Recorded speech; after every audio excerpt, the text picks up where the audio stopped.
ladies and gentlemen,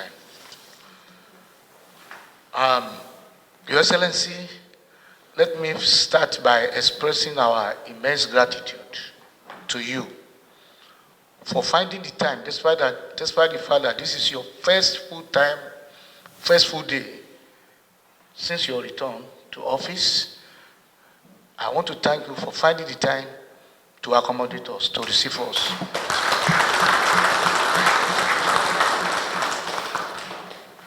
We don't take that privilege lightly, because usually when we visit any of the states that have ports, and we have since visited 2 states, Cross River states and Delta states, we pay courtesy visits to the governors who receive us very warmly in those places.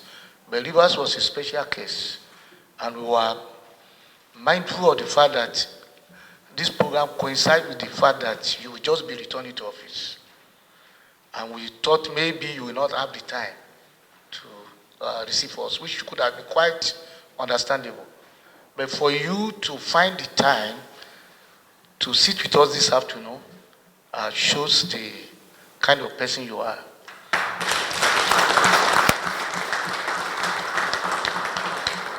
You are a great leader who is likely to be, as I can see, a great statesman. So we are very grateful.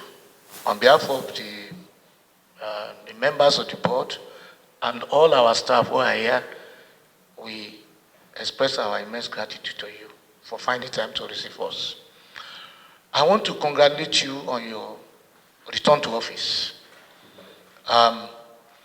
It just happens that such things happen in the life of men, and it only makes people to be stronger. I hope that your second coming will make you a stronger person and bring even greater benefits to your people in Rivers State. We are also happy that this is probably the first event you are having with any group of people outside of the government of Rivers State. I want to assure you, Your Excellency, that is a good omen for you, and it's going to bring immense luck for you as to commence again your activities as the governor of Rivers State. This visit is necessary, like the Yoruba people will say. There's a Yoruba proverb that says, you don't pass to the front of the king's palace without saying hello to the king. In this respect, you are the king of Rivers, figuratively. And we can't come to this state without paying homage to you with a courtesy call like this. That is why we are here.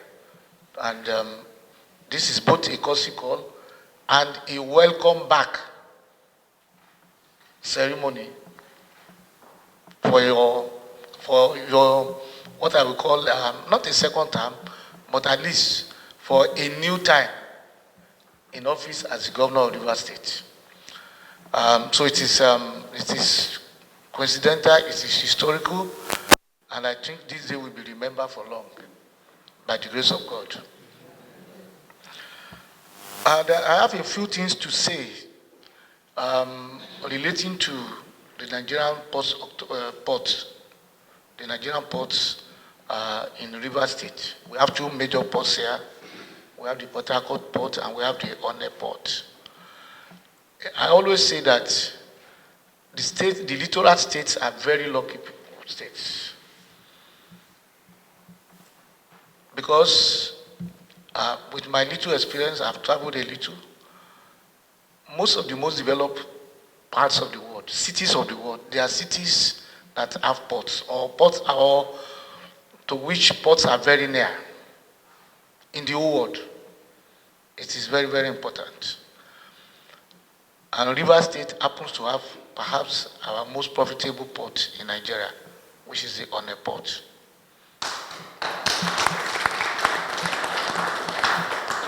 I can't go on and on to emphasize the benefits of the ports to the people and government of Rivers State. I know when people say Rivers State is a very rich state. One of the reasons why you are rich is not only because of the oil, the crude oil that we are extracting from the oil, from from this state, but it's also because of the Nigerian Ports Authority situated there and the activities related to the Nigerian Ports Authority. So, Rivers is a state that anybody will envy any day, any time. I was recently in Kigali, the capital of Rwanda, and I ran into some of the government officials there. The problem they have is a landlord country, and they were just talking and lamenting that they were so landlocked. And I told them how I wish we would tell those people in our states in Nigeria that have access to the sea, that they are very lucky. We Nigerians were very lucky. We are not landlocked. We are connected to the whole world by sea. So we thank God for that. Nevertheless, we have some challenges that we want Your Excellency to address. We have the problem of the deteriorating road infrastructure and environmental cleanliness. This morning we went to the port before coming here, and I could see for myself, and other members of the board too saw it, that the roads are deteriorating. That we need a facelift. The argument always comes up that, okay, these are federal roads, but the people that use these roads are also the people of Rivers State mostly. So I will crave the indulgence of Your Excellency that we pay a little attention to the roads leading to the ports. We also experience curtail flooding in the state. I want you to also include that area in those programs. And then there is the encroachment and land use violations by some communities and individuals.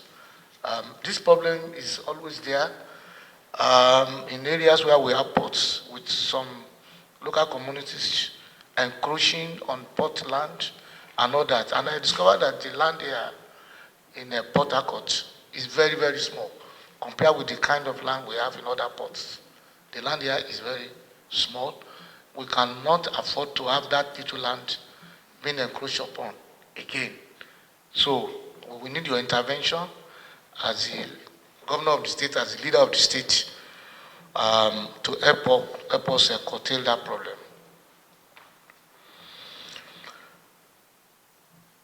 Our organization will do a lot of CSR, community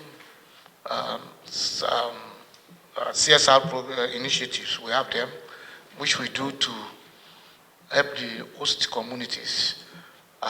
We have been doing this for years, and we continue to do them in the areas of intervention, in the areas of education, healthcare, development, youth empowerment, and skills development. We know your government is very much active in that area as well. But we can't do better than your government. We will need collaboration with you in the areas of, maybe we strategize by the government telling us the area of priority in this, for these initiatives. Where do you want us to intervene when it comes to healthcare? Where do you want us to intervene when it comes to maybe school refurbishment and all that? And giving us the locations and the personnel who can assist us to really be able to serve your community. But we need to work in collaboration with the government. We don't want to come and be doing things on our own without the government being involved. So we are seeking your cooperation in the areas of these CSR initiatives. Despite all these challenges which I have enumerated, I want to thank you on behalf of the board for the fact that we have enjoyed peace as an organization in Rivers State. The people of Rivers State have been cooperating with our staff, and we haven't seen some of the problems we encounter in other states, like double taxation, like government coming to the ports to impose illegal taxes on the activities there. We haven't seen that in Rivers State. That has not been reported. And so we want to thank you for that. And we hope that going forward, this cooperation will be strengthened. for the good of our people and for the nation. Once again, I want to congratulate you for coming back to that seat where you are sitting right now. You were elected into it, and by the grace of Almighty God, you will serve your full term and even serve even more. I wish you a very happy tenure, a very successful tenure that will make great impact on the life of your people. Thank you very much, sir, for granting me this service.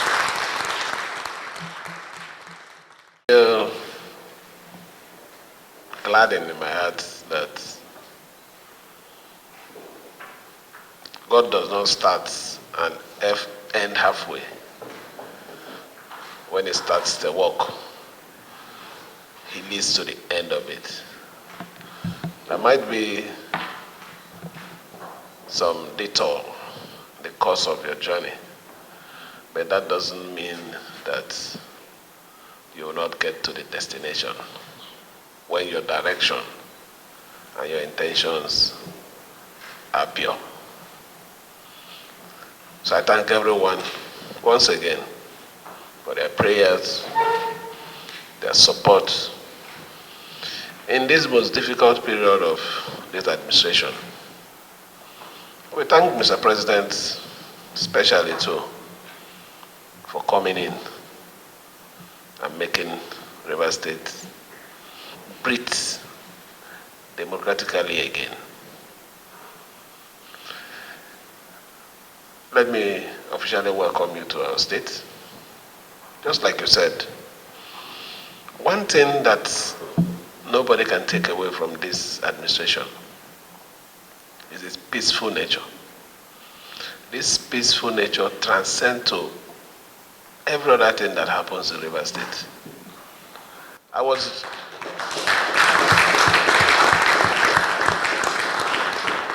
The chairman here said in some other areas, some states, they have issues of community, people coming in, harassing, making business activities in the ports difficult.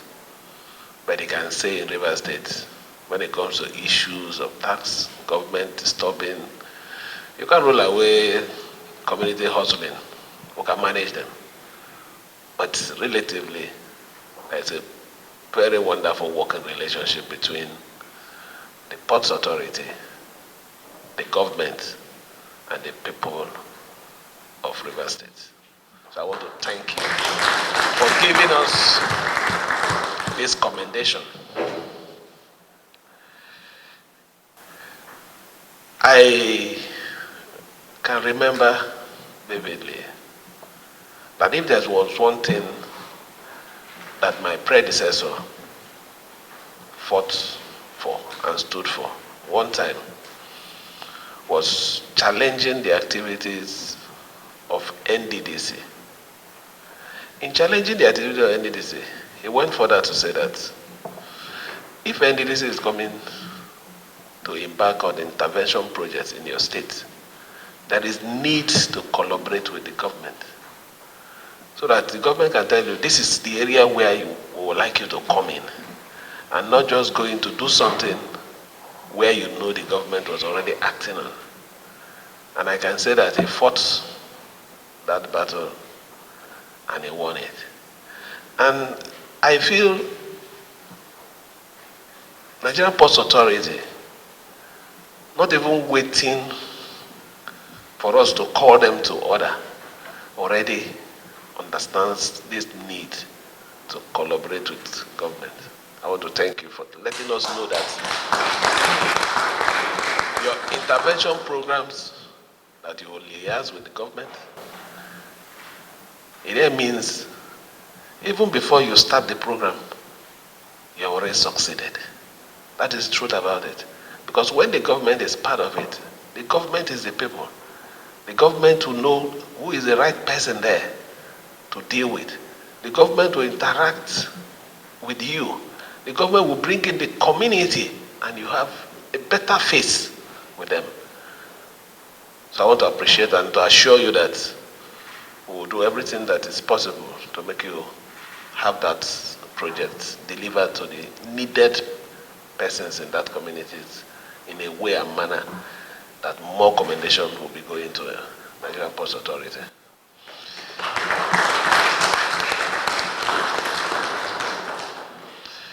You know, you did mention something about development.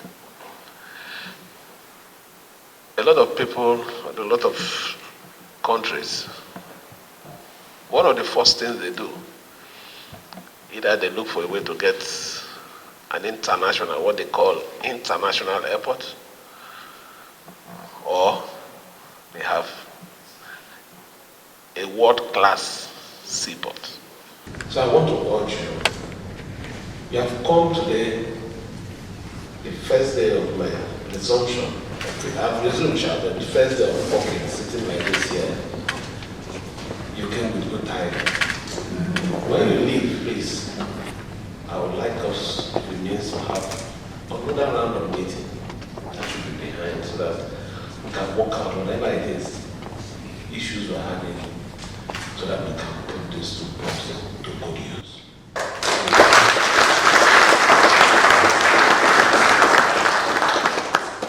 We're talking about employment. We're talking about job creation.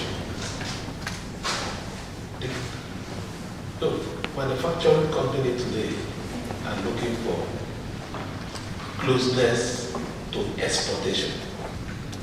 You can imagine if Onne is working in its full capacity, the kind of activity that will be taking place around LNM time. Portugal is already congested. We can't do any much things here. But outside that, the employment, the job creation, if you don't know all of anything, there's something they call clearing and forwarding. The activity will increase. So please, sir, distinguished sir, you said you came here on a special, in fact you feel happy coming here in a special mission. Make this happen for us. We have been trying for it to come to full realization, even when our people were in position to make it happen, it didn't happen. Maybe God sent you specially to make this happen for us. Please, we are looking up to you. On a very good note. Let this also be a general information to everybody. Just like the senator said, you don't pass through a king's palace without saying hi. It's our state. It's not issue of politics. There are natural things that you need to do. At the end of the day, it's for the good of the state and the image of the country. Let us support everything that will make us change this idea, mentality of we must do things the right way. Do things in the way that people that are coming behind us will understand that, look, we are leaving a legacy of standard. I want to thank you, honestly, from the bottom of my heart, that I feel really happy that you gave us this honor.